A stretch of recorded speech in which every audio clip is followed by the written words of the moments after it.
Hey y'all, welcome back to Handy Husband. I'm back in the kitchen cooking up y'all a quick little repair video. Today we are going to be fixing up the end of an extension cord. So let me get y'all set up and we'll get started.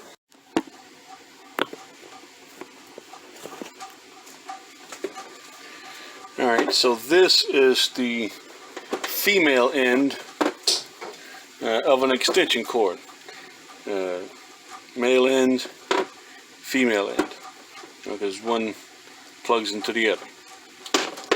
So the problem with this thing, and this is not an original factory end, did not come with this orange plug-in. This has actually been replaced before. The problem is that the outer sheathing has come out of the end here. So I actually have to kind of shorten up these wires to be able to get it fixed up.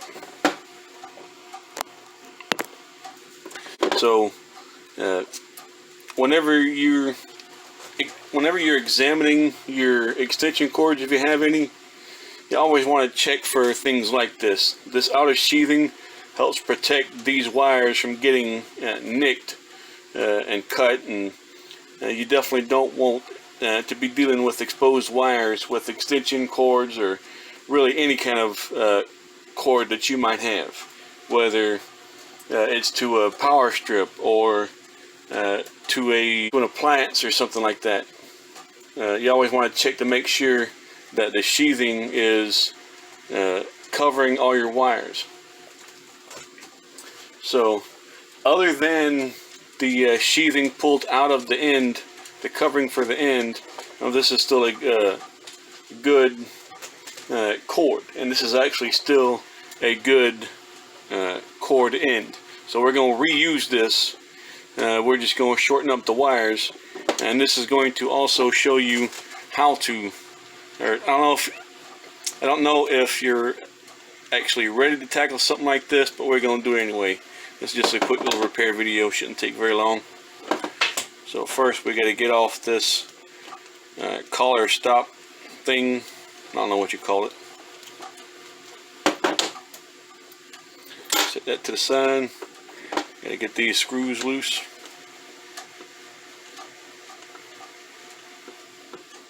And any replacement cord end like this that you get is going to come pre-assembled like this. You're going to have to disassemble it and install it. Alright, so if you've ever looked and taken the sheathing or whatever off of a extension cord, you'll notice that it has 3 different color wires. Now the color of your power wire may change. It could be black, it could be red, blue, orange, brown, yellow, whatever. But your white wire, your grounded conductor is always going to be white, and your grounding conductor is always going to be green. And you know, electricity travels in a loop, goes from the power source to your doohickey to back to the white wire, back to the source. And your green wire, your grounding wire, acts as a safeguard. If the wire gets nicked, it gets transferred back to the source instead of into your arms or whatever. So we're going to take this apart. We got to shorten these up.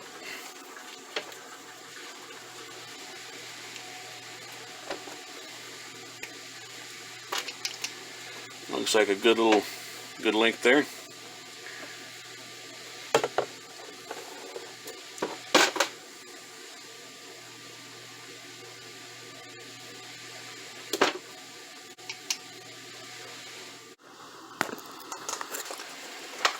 Alright, I just went ahead and stripped them out off camera. Just gotta kind of wind them up. because each of these wires, I don't know if you can see them, they're composed of individual strands of wire, and I twist these up to help keep them together. One thing, when I call these things power grounded and grounding conductors, they're more usually called hot, neutral, and ground. And this green, you may come across somewhere, is just a bare wire instead of the green. That's perfectly normal, perfectly acceptable. Alright, so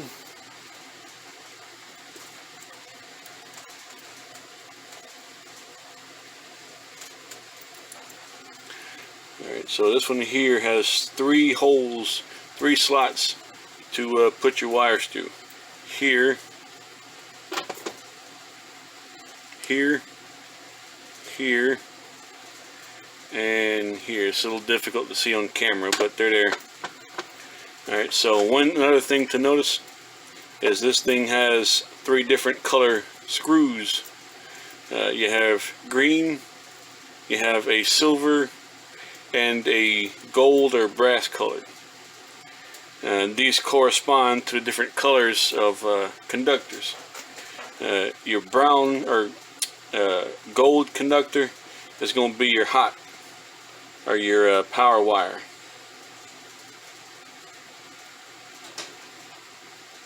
So we're going to slide that on through,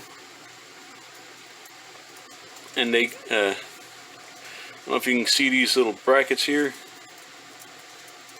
That's what the wires are situated in. And when you tighten on the screw, these brackets will tighten onto the wires, holding them tight to the to this little piece here. Alright, so let's do the hot wire. You kind of got to do it upside down so gravity holds the bracket out. Alright, so hot into a hole.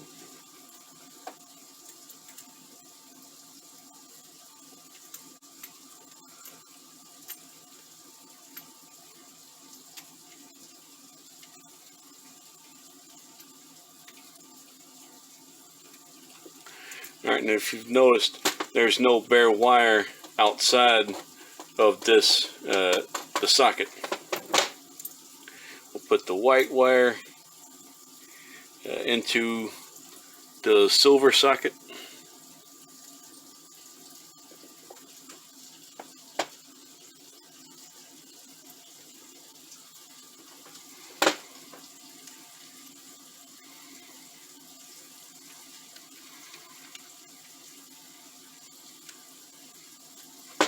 And finally, the green or ground into the green hole.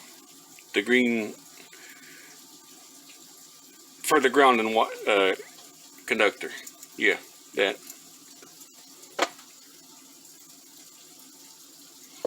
Loosen this up a little bit more. There we go.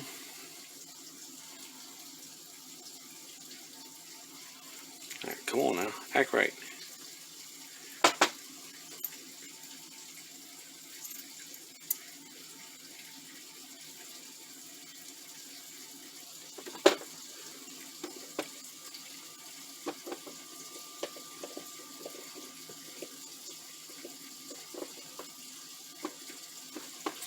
You don't want to tighten. You don't want to tighten down on them too much. You may accidentally strip them out. And you also have to make sure that they are situated.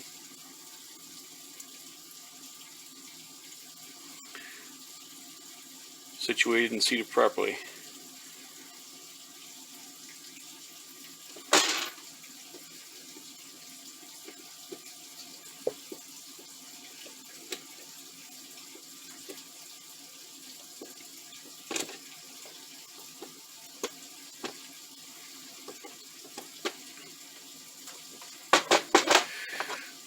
Now we're going to put this thing back on. Now if you notice, let me get back over here. This thing is, I don't know if anybody's ever paid attention, but these things actually are shaped like a face. Any receptacle or outlet will look like a face, a shock face. Go figure, electricity shock. Anyway, this the left long line here, or longer line, that's going to be your neutral or white wire or grounded conductor. To the right of it is going to be, I'm sorry, let me, this here longer line is going to be your neutral or grounded conductor.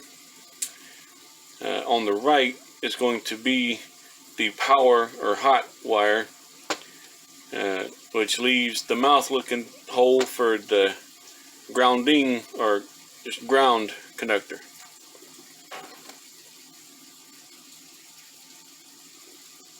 So this thing is shaped like an upside down T, and they kind of got a split in between all three of these things.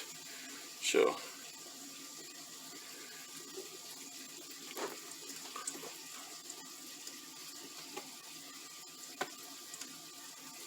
and there's holes in the back of them for the prongs to sit in.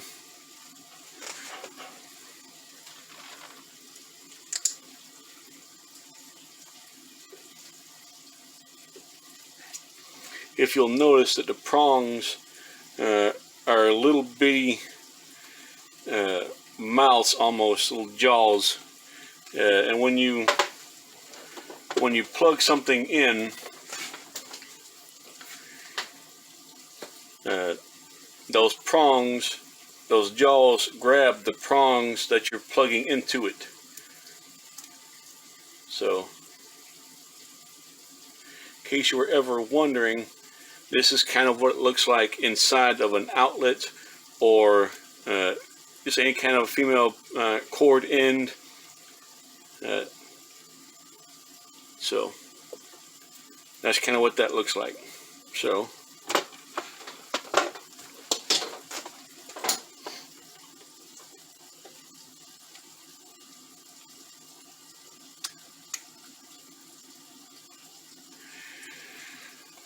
we'll slide our cover back on, and these things situate, well actually I can leave that off for the time being. All these things fit inside their collar one way and one way only, no matter what brand you have. So the trick is to find which way it's supposed to sit. There we go. So it's there just like that. And the sheathing for the cord, the wires, do not stick out of the collar here. So let's put our face back on.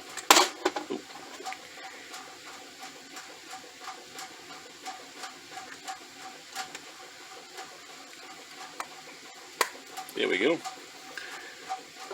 Let's put our screws back in.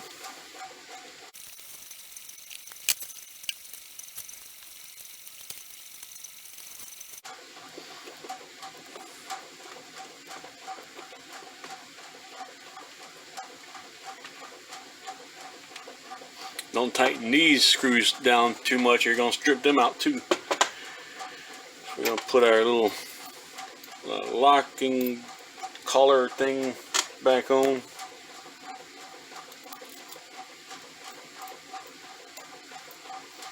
And some other brands may have, some other brands of these cord replacement ends will sometimes have a little rubber grommet or O-ring or something to kind of protect the inside of it, of this cord end, from water or whatever or sediment or dirt. For some odd reason, this one didn't have it.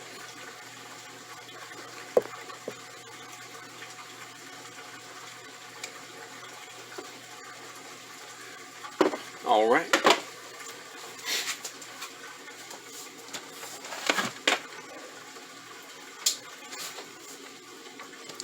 Now for a little test.